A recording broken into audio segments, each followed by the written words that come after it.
Hi everyone, my name is Joanna DeHaro, and today I'll be talking about stereotypes in the workplace. This topic connects directly to inclusion and diversity because stereotypes still plays a big role in shaping how people communicate, get promoted, and feel about their work environment. My goal is to show how stereotypes, specifically around gender, impact leadership opportunities, authenticity, and burnout, and why breaking those assumptions matter for creating a fair workplace.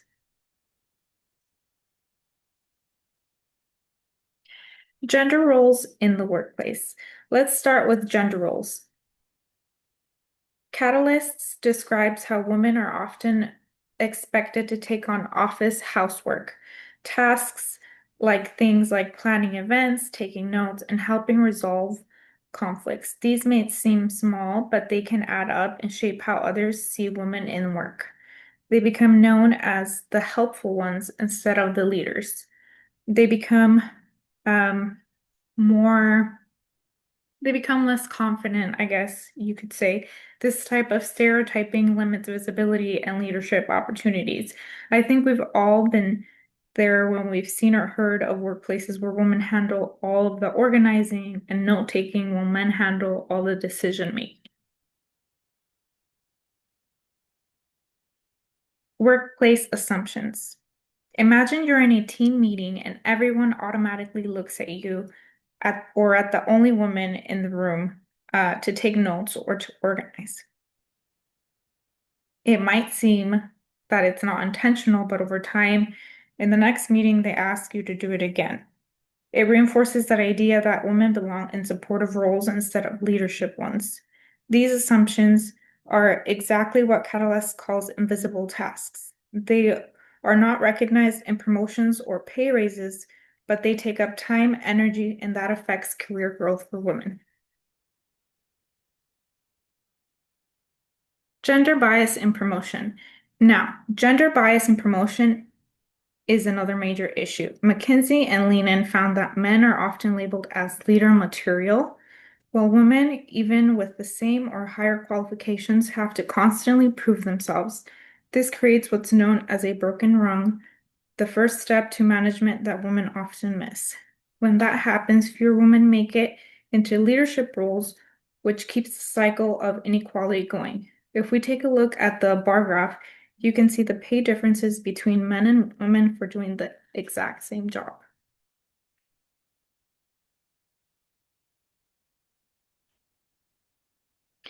Stereotypes, authenticity, and burnout. Carden explains that stereotypes don't just affect promotions, they also affect how people show up at work.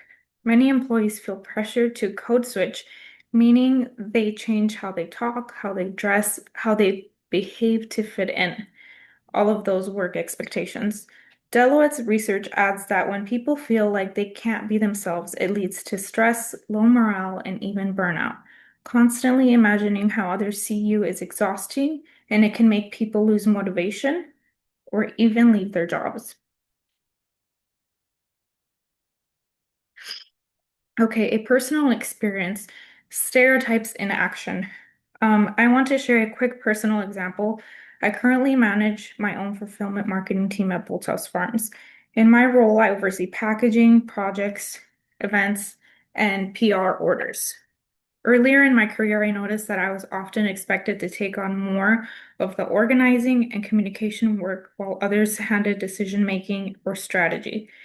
It wasn't that anybody was trying to harm or not mean well. It was just an assumption that I was better at planning and coordinating because I was a woman. At first, I went along with it because I wanted to help, but I realized it limited how others saw my leadership abilities, especially my own team. Um, Over time, I started speaking up more and taking the lead in strategic decisions. That shift helped change how my own team saw me and valued me a little bit more as a leader. It taught me that inclusion isn't just about awareness, it's about communicating your value and breaking old habits, one conversation at a time. Okay, impact beyond gender. While I focus mostly on gender stereotypes, don't stop there. They also affect how we see people of different races, religions, ages. And I thought this video helps explain all of that a little bit better. Let's play it. At a very young age, we learn to make a distinction between you and me. Simple, right? But what if somehow? What if somehow? I could see the world from your perspective. And you could see it from mine. Think for a second. I know all your hopes and dreams. E tudo que te incomoda. और आपको भी वो पता चले मेरे बारे में.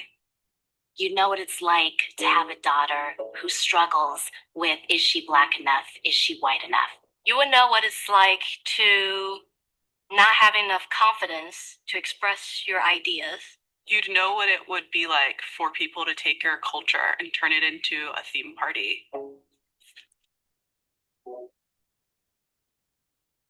You would know that every time that you say you have a husband, people pause to be gender non-conforming, to be comfortable being uncomfortable a lot of times. You know what it's like to lose your little brother to HIV. You'd know that there is struggle and pain, but also a lot of hope. And suddenly we would see that although our lives are very different, they are also very much the same. And that bigger than you and me is us. Navu. And as us, we know this. You don't have to look like us. Worship like us. Live like us. Or love like us. To stand with us. Of course, you'll always be you. And I'll always be me. But there's nothing stopping us. There's nothing stopping us. There's nothing stopping us. There's nothing stopping us from becoming us. Ngote. Needs it to be. Kami. Nosotros. Woman. Nos. We're stronger as us. We're stronger as allies.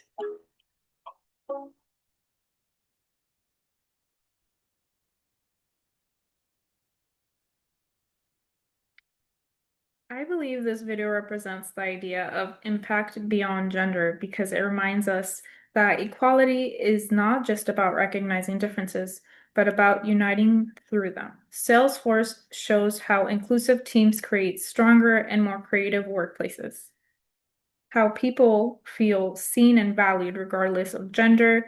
They're more confident to share ideas, more open, and that leads to meaningful change. To me, it's a reminder that creating a culture of belonging benefits everybody, not just a specific group.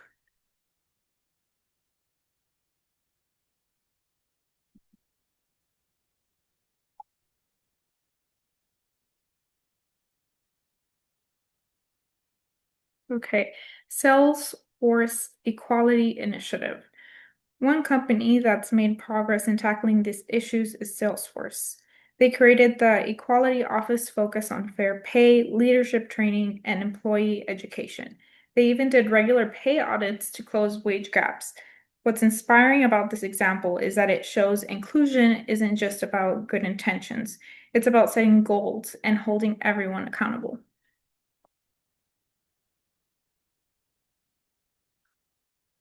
Overcoming stereotypes. So, what can we do about it? First, awareness is key. Knowing your own biases help us change them. Second, mentorship and allyship matter. When leaders intentionally include and support others, it creates a ripple effect throughout the organization. And finally, speaking up helps. Challenging small stereotypes, like who's expected to plan events or take notes, can create real change over time. Okay, to wrap things up, stereotypes may seem harmless, but they have real consequences. They limit growth, authenticity, and workplace culture. Inclusion means recognizing those invisible patterns and making space for everyone to show up as themselves. Change doesn't start with big policies. It starts with everyday awareness, better communication, and a willingness to challenge old habits. Thank you.